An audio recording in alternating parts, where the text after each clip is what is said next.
You're listening to the Valley Labor Report with David Story and Jacob Morrison. So, folks, we're talking to Taylor Barnes today. Taylor Barnes is a freelance journalist who has writing in basically any news outlet that you can think of. She's based out of Atlanta, and she's very busy. So, Taylor, I appreciate you taking the time to talk to us today. Thank you so much for having me. Yeah, absolutely, absolutely. I'd say Taylor is a friend of the show. We've known Taylor now for a little over a year, I guess, and the Bolivia episode would not have happened without her. Like, I don't know anybody outside of Alabama, basically, much less outside of the country. And Taylor has lots of contacts internationally. She's written about all sorts of places. So when I got the idea to do the Bolivia episode, she was the first and the only person that I could think of that would know people in Bolivia. So I appreciate your help there. Wouldn't have happened without you. And so Taylor is an Atlanta-based journalist. She's written about topics as disparate as like Guantanamo, Brazil, Uruguay, all sorts of stuff. But a couple of days ago, she came out with yet another piece about Huntsville. How many pieces have you written about Huntsville now, Taylor? Over this year, I've done three sort of in-depth pieces about Huntsville. So what made you want to write so much about Huntsville, Alabama, being, as you are an Atlanta journalist who is generally kind of focused on international human rights stuff, as well as, whistleblowers in the defense industry, stuff like that. What made you want what made you want to write about Huntsville? It's sort of a funny story. Like you just mentioned, I'm definitely very interested in human rights issues, in the defense industry, in conflict and war. And so probably maybe a year or two ago, I was having a conversation with an activist here in Georgia, a Veterans for Peace activist. And he was just telling me about the different kinds of activism he did around the South. And then he said, oh, yeah. And then one time I did a protest at the Pentagon of the South. And I said, wait, hold up. What is the Pentagon of the South? And then he explained to me Huntsville and, how important it is for defense spending. And so I did what a journalist would do. And I went to the website usaspending.gov, which is a tool that, journalists and any citizen can use as sort of a user-friendly way to look at government spending. And I ran a spending profile of Huntsville. And I said, holy cow, he wasn't kidding. So that was sort of my, the original reason I wanted to go to Huntsville. And as you guys probably know really well, local journalism is really struggling, and journalism done on the ground is really struggling. You're not going to see that many reporters coming to Huntsville. Thankfully, you guys do have local media, and I'm glad it exists. And then, I learn a lot from it, but it's also a place that, that prominent, that gets, that much kind of defense spending, I think needs to have even more attention. So that was my goal. Okay, that's I didn't realize that's what brought you here, and so I definitely agree. This being the Pentagon of the South, it would be really good if our neighbors, so to speak, knew more about what was happening and the broader political implications of what goes on here. So you mentioned that you kind of ran across Huntsville because of a peace activist in Georgia. And that's a good segue into your most recent piece. It came out in Scalawag magazine about anybody who lives in Huntsville knows about the Peace Corner. It's been going on for forever, it feels like, and so it's something that's very familiar to Huntsville residents, and you wrote about it. So tell us what did you what was in your article? Yeah, I loved coming across the Peace Corner. And, it's something that's been going on for almost 2 decades. It dates back to the Iraq War era. And, some of the same people are still doing it. It's a ritual that they're doing every single week. One question I even had, I asked around, does anyone else know of a activism that has gone on for this long, like almost 20 years? And it really seems like it's, kind of a record almost nationally. So yeah, I reached out to the people involved in it, and I wanted to join them and wanted to, see what they were doing. And I found out that, not only do they run this Peace Corner, with messages like bring our war money home, tax the rich, veterans for peace. Not only do they do that, but they themselves are all people, not all, many of them though, have, a connection to the defense industry. This is a personal topic to them, One woman who takes part in the Peace Corner is a math tutor, and she grew up both in Saudi Arabia and in North Dakota because her stepdad was digging missile silos during the Cold War. That's just not an experience most Americans have and most Americans think about, I think, even though it's being done in all of our names. Another guy who participates in the Peace Corner is a Vietnam veteran and was an engineer for Raytheon, particularly in the 80s, which I think was a really boom time in Huntsville. So yeah, it was really nice to talk with them and see the protests and how they do this in, a way where they're talking about these really big, important issues, but they're doing it in a really friendly way, a sort of neighborly way. They're waving at people, they're giving them thumbs up. And you would think that, if Huntsville is, this defense town, would people be, hostile and angry? And it's the opposite. They're throwing them peace signs out the window. They're throwing them thumbs up. It's, a very friendly exchange. And like you guys said, everyone knows it. It's not new. They've been seeing it, week after week for years now. So it was really cool to see. Mm-hmm. And I think one of the things that needs to be pointed out is the fact that, when we talk about the defense industry and when we talk about bringing our troops home and things like that, a lot of times, some of the people on the right get the feeling that we're trying to, disassemble or dismantle the defense industry. And that's, there's a big difference between defense industry and offense industry, and imperialism, U.S. imperialism across the globe, and bringing troops home from Iraq, from Afghanistan, from Syria, from Africa, from everywhere that we're waging offensives and still continue the defense industry. It's not like we're going to completely do away with the defense industry. It's the fact that we don't need to have a presence in all of these countries, and especially, with the drone strikes and things like that, the continuous drone strikes everywhere across the world. Yeah, I think you're hitting the nail on the head, and I think that's the direction that so many people want to go in. And I also think there's a lot of appetite to see the defense industry, mean something more. We're having almost 3,000 Americans die per day right now of COVID. It's an extraordinary number. We have Americans already suffering from climate change, from wildfires, from rising sea levels. And I think there's a lot of things to defend ourselves against that, are about people's well-being. Yeah. No kidding. Talk about, misplaced priorities. I think that if ever there was a case of misplaced priorities, it would be, defense industry money, so-called defense industry money going to perpetuate these forever wars in the Middle East, where one of the kind of clearest things is like, well, how did my freedoms get over there? Like, it's something that I think that.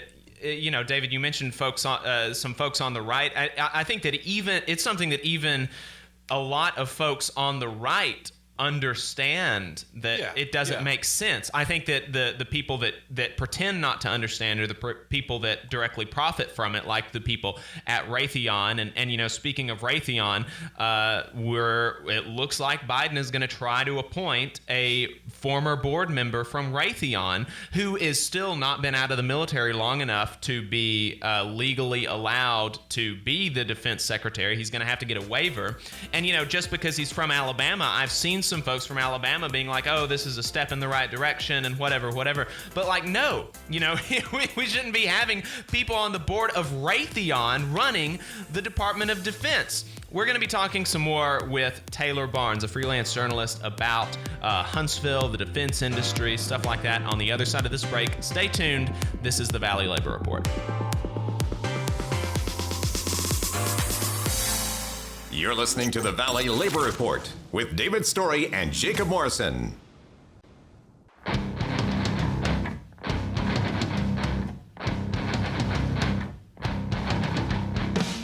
Lonely dead, stuck bleeding pig. Lonely ditch which I choose to dig. Inside. All right, folks, welcome back to the Valley Labor Report. My name is Jacob Morrison. I'm here with my co-host David Story. On the line, we have Taylor Barnes. Taylor Barnes is an Atlanta-based freelance journalist who has writing everywhere in the world that you can imagine.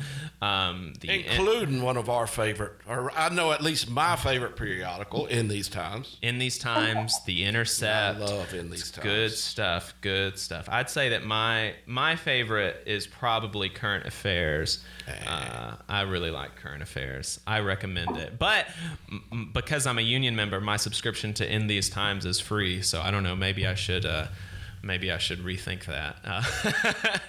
But we've been talking to Taylor Barnes. She has written 3 in-depth pieces about Huntsville recently. And we were talking to her about the Peace Corner and how surprisingly it's received kind of a warm reception in Huntsville. Of course, there are people that are kind of vitriolic and such, and you expect that no matter what you're saying. If you interact with the public, you expect some amount of vitriol. That's to be expected. But I think that there's a broad bipartisan consensus among working people, whether they vote for Republicans or Democrats in November. Among voters, among working people, I think the broad consensus is that our defense budget is bloated. We spend too much time and resources overseas, but our jobs, David and I both work in the defense industry. Yeah. So does everybody. I would say probably every single person in Huntsville has a connection to the defense industry, at least. If they don't work in the defense industry themselves, their dad does, or their brother does, or their son or daughter does. They're supporting people in they're servicing people in this. Yeah. I mean, it's overwhelming. So we've got the largest per capita engineer, the most engineers per capita in the country, the second most STEM workers per capita in the country. This is the defense sector is all kinds of,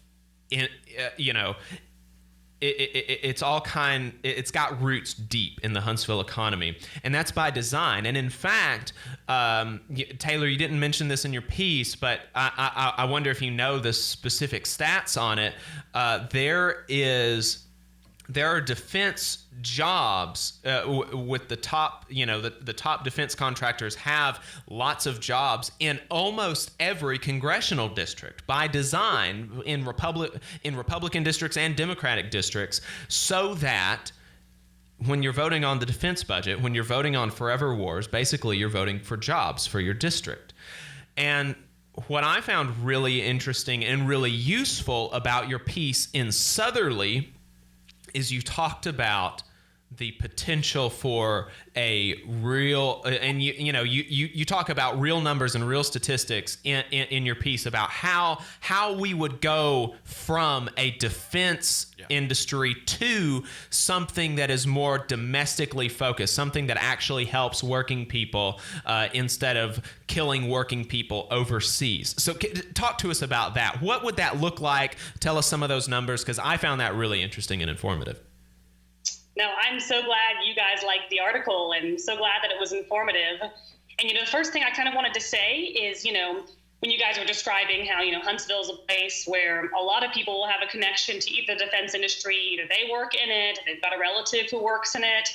I most certainly, and I think it's really important to not blame workers for needing to take a job. I mean, I am in journalism. I definitely know what it's like to be in an industry that is hemorrhaging jobs getting worse, pay getting worse, job security getting worse. So, the last thing I would ever do is blame somebody for taking, a good job, especially one that, is coming from the federal government that, has that security.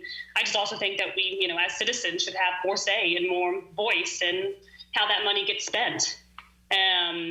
One funny story about, Huntsville and the economy, I spoke for that Southerly piece, I spoke with one of your mayoral candidates, and I said, okay, when you talk about Huntsville to your friends who don't live there, how do you describe it? He said, Huntsville is a place that, you go out to drink and you meet some people in the bar, and every other person you meet has a security clearance. Yes. And I thought that was really funny and sort of hit the nail on the head about what kind of a place it is. But yeah, defense spending does create jobs, and that's, it's no joke. It's nothing to look down on. And there's just other ways to create jobs as well. And I think we should, have the permission to be a little bit more imaginative. And there's some great research from an academic center at Brown University called the Cost of War Project. And amongst other things, they look at job creation for the defense industry. And they say that it's actually one of the worst ways to create jobs from an economic standpoint. One reason is that it's capital intensive. So that means less money goes straight to salaries. Something like education, a lot more money is going straight to salaries. Another reason is that the defense industry does a lot of outsourcing. So that means it's not going straight to American jobs. So some of the ways that, economists propose spending that would make more jobs for, $1 million of investment is on clean energy, is on infrastructure, on education, on care, on the care economy, elder care, child care. All of these things would create more jobs, and, ones that are, very stable. Something like, renewable energy. That's something that Americans need every single day. That's not, one war now that's here today and, ends in a decade. Renewable energy is something we're going to rely on for our whole lives. So I think it's just an important conversation to start having. And that's something that you, in one of your articles a month, 6 weeks ago, pointed out was you, and really you sent it to us, and it really caught my eye and is in depth. And I try not to use the term Green New Deal because, these terminologies that several of the Democratic candidates are using, they do such a terrible job of messaging on them, and everybody on the right and a lot of people in the a lot of the moderates don't understand it's automatically termed socialism and, this and that and other. And the fact of the matter is the defense industry is the biggest socialist, industry in the world. But you've done a great job in your article of interviewing, and I can't remember his name, I apologize. But Yost, a brilliant engineer and a brilliant design, and about what that transition could look like. And one of the biggest things that I see that you can bridge that gap of right, left, and moderates is the fact of energy independence and moving away from corporate conglomerate energy sources like Alabama Power and things like that. Oh man, a commercial break. So we'll pick that up on the other side of the break. My apologies. We're going to let Taylor answer that on the other side of the break. If you've got a question for Taylor, give us a call. 1-866-494-9866 is the number. We will be right back. This is the Valley Labor Report.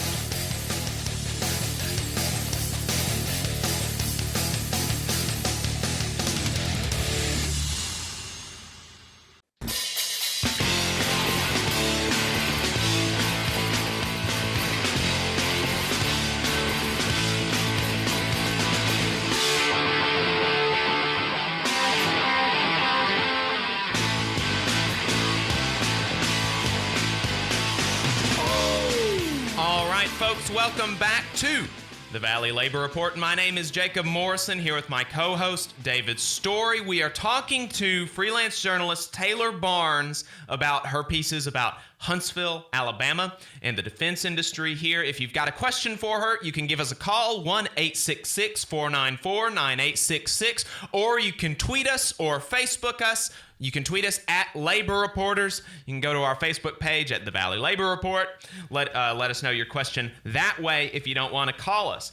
Where we left off, we were talking about how David was talking about how the way that she wrote her article, and I really recommend checking it out. It's in Southerly Magazine. The title of the article is From Arms to Renewables: How Workers in this Southern Military Industrial Hub Are Converting the Economy.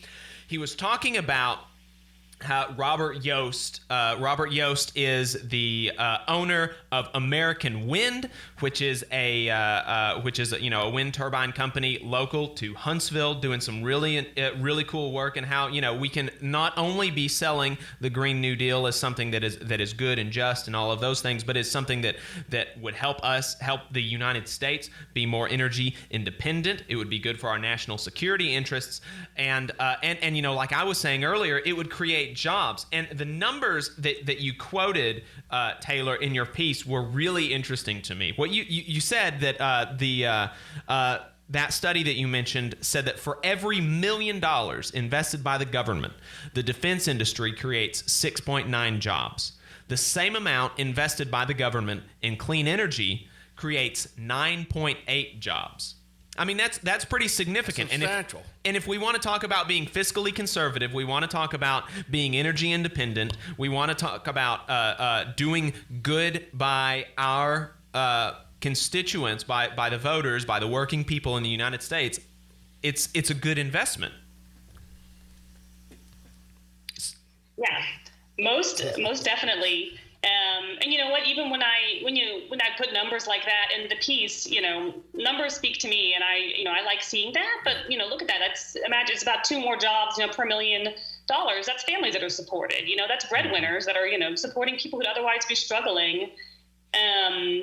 Yeah, and another thing I want to say, sort of comparing the two industries, not only does energy and renewable energy infrastructure, rely on the same labor pool, engineers, mechanics, electricians, as the defense industry.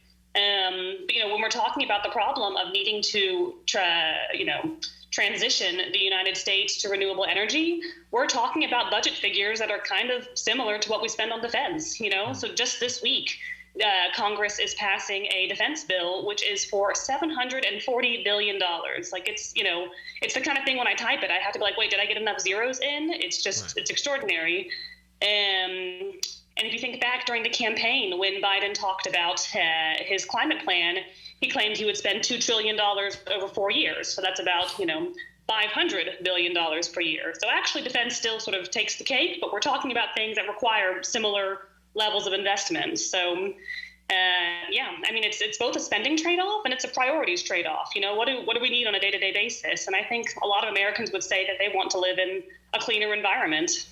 Mm-hmm. Yeah, well, not just that. I mean, I go back to the same thing because, just because you are trimming down some of the spending on defense doesn't mean that you're going to lose jobs. That doesn't mean that, all these people are going to go without work. There's no reason whatsoever you can't transition those same workers and those same engineers into something that benefits the U.S. population as a whole, as opposed to just these large defense corporations, and Yost was a perfect example. Mm-hmm. And break that cycle and provide the energy independence. And, everybody around here remembers the tornadoes that came through and wiped out the energy grid at my house for, I think it was 10 days we were without electricity. Mm-hmm. And had we been on a independent solar style or what Yost is doing with the wind turbines, then everybody would have still had electricity. And we would be generating it ourselves, and it would be clean. I mean, there's a win-win. There's no losses in this system. Yeah. Tell us more about American Wind and Robert Yost. I know about him, but our audience doesn't. Tell us about that. I think that's a fantastic company. He's a good guy. Just tell us a little bit more about your conversations with him. Yeah, I absolutely loved meeting Yost. He is an engineer and the founder of American Wind in Huntsville. And just a reminder, Huntsville is full of talent and full of smart people. It's got, the Chamber of Commerce says it has the highest concentration of engineers in the country. So it's not surprising that people are coming up with great solutions.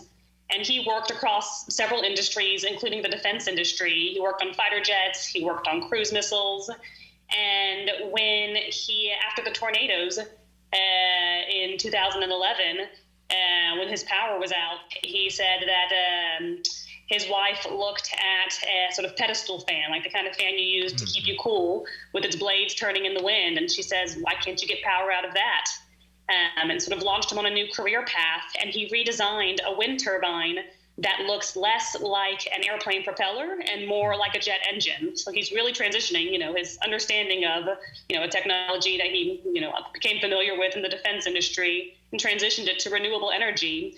And it's so cool. It's, wind turbines, that we, know and see are gigantic things that are in wind farms. He's made ones that's like the size of a shoebox. And, it's not far away from your house. It can go right next to your house. It can go, right next to a restaurant. So I loved hearing his story. And talking again about the point David was making about jobs, he and his son have told me that, they have a family member who, is a blue-collar worker and comes in and out of town, and they trained him on the shop how to make these wind turbines. It's not, it's not some enormous obstacle. And I think there's a lot of job creation to be talking about in the transition to renewable energy and to building back our infrastructure. Yeah. I was amazed. Because I've been doing research ever since the tornadoes on how my family can remove themselves from the grid, go to clean energy, and when I read your article, I was just floored because that's not out there anywhere. You were the only person that's reporting on that, and everything that I'd read on wind was unattainable in our area because we didn't. But after reading your article, I was floored. And I didn't see this in your article, but I've talked to Yost. I know of him. I've had conversations with him. He said that those shoebox-sized turbines generate as much electricity as a 6-foot-tall wind turbine. Yeah. I mean, it was amazing. So cool. Another thing I'd like to, point out that was also in the article talking about someone who, transitions in a way from, defense to a different kind of economy is a young woman who was an engineering student at University of Alabama in Huntsville. And she grew up surrounded by the defense industry. She's from Melbourne, Florida, the quote-unquote Space Coast. Yep. And she said she would see, job booms, job losses. It really depends on, what the government's buying, what the military's buying. And she just imagined that renewable energy would be a more stable industry for American workers because this is something that Americans need every single day. And she's on fire about solar power and solar panels. And a big issue she's trying to resolve is how to recycle solar panels, because nowadays they last 15 to 30 years and then they go to the landfill. And she's imagining and working on a solar recycling program that she thinks would just create enormous employment because it'll take a specialized workforce to actually recycle all the valuable parts in these solar panels and get them back to use again. So I think there's just so much possibility that we can be investing in. Yes. Yeah. And she's incredibly smart. I had multiple classes with her in college, and she was always like top of the class, the most interested in what was going on. So, if anybody can do it, I'd say that she probably can. So I'm looking forward to seeing what she's able to do and seeing Yost's company succeed. I mean, there's just so much potential here in Huntsville and across the country for this kind of transition. And I think that people really discount the actionability and practicality of a lot of this, because as you point out in your article, it's not this thing that's unreasonable. It's very reasonable. Thanks for tuning in. We appreciate your time. If you want to see what we're up to throughout the week and get our snide quips about the news of the day, then you should follow us on social media. We're on Facebook at facebook.com/Valley Labor Report. We're on Twitter at Labor Reporters. I'm on Twitter at JacobM_AL. David is on Twitter at Radical Unionist. That's spelled RADICL Unionist.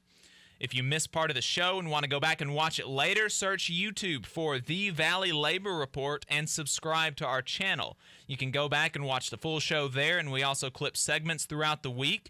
And we also upload the program on more than 11 different podcasting apps.